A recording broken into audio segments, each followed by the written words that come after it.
तो फॉरेस्ट और wild life को कंजर्वेशन करने के लिए पहले हमें ये दो टर्म्स को जानना जरूरी है। हॉट स्पॉट्स मीन क्या होता है कि वो एरिया जहाँ पर बहुत ज़्यादा बायोडाइवर्सिटी मिलती है उसे हम हॉट स्पॉट एरिया कहते हैं। लॉस ऑफ बायोडाइवर्सिटी का मतलब क्या है कि वहाँ का इकोलॉजिकल स्टेबिलिटी जो है वो थोड़ी डिस्टर्ब हो गई है या इम्बैलेंस हो गई है।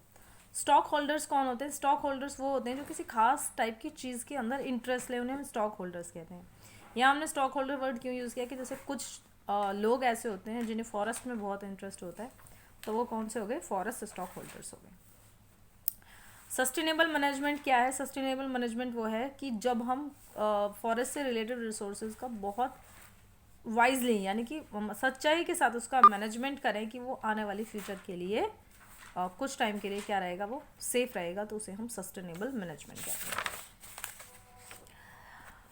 अब फॉरेस्ट को कंजर्व करने के लिए हमें उन लोगों पर सबसे पहले नज़र रखनी होगी जिन्हें हम क्या कहेंगे? वहाँ के स्टॉक होल्डर्स कहेंगे। अब वहाँ के स्टॉक होल्डर्स कौन होंगे? वो पीपल्स जो फॉरेस्ट के आसपास ही रहते हैं और पूरी तरह से हर चीज़ के लिए फॉरेस्ट पर डिपेंड है, जिन्हें हम ट्राइब्स में कहते हैं। जो जंगली लोग हैं, आदिवासी हैं, उनका खाना पीना हर चीज़ कहाँ से चलेगी? फॉरेस्ट से चलेगी। लेकिन उन पर हमें नज़र भी रखनी है, क्योंकि कई बार क्या होता है कि ये लोग स्मगलिंग में भी शामिल हो जाते हैं, पेड़ों की स्मगलिंग, जानवरों की स्मगलिंग, तो उनके ऊपर नज़र रखना हमें बहुत ज़रूरी है। कुछ फॉरेस्ट डिपार्टमेंट या गवर्नमेंट डिपार्टमेंट होते हैं जिनके पास वहाँ अपनी ज़मीनें होती हैं कि वो वहाँ के फॉरेस्ट रिसोर्सेज को कंट्रोल में रख सकें, लेकिन उनके ऊपर भी नज़र रखना ज़रूरी है क्योंकि वो लोग भी करप्ट हो सकते हैं। कुछ ऐसी इंडस्ट्री जो फॉरेस्ट के ऊपर डिपेंड है, जैसे तेंदू लीव्स होती हैं जिनकी बीड़ी वगैरह बनाई जाती है, या जो पेपर मिल्स होती हैं वो भी वहाँ से फाइबर्स इकट्ठा करती हैं और पेपर्स बनाती हैं।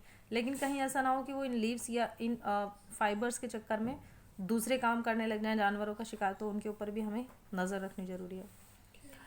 Wild life and the nature enthusiasts who want to conserve nature in its pristine form. ठीक है, कुछ लोग ऐसे होते हैं जो वहाँ रहते हैं और वाइल्ड लाइफ के ऊपर काम करते हैं, फॉरेस्ट को बचाते हैं, लेकिन वो सही तरीके से काम कर रहे हैं नहीं कर रहे हैं कंजर्व करने के लिए, इसके लिए भी हमें उन पर भी नज़र रखनी ज़रूरी है। ठीक है, एक बहुत बड़ा प्रोग्राम इसके लिए चलाया गया जिसको हम सिल्वी कल्चर, शायरी नहीं देखो बच्चों, सिल्वी कल्चर है, ठीक है, उसको चलाया गया है ताकि फॉरेस्ट को दोबारा से रिप्लेनिश किया जा सके और वहाँ पर बहुत सारे पेड़ और प्लांट्स उगाए जा सके।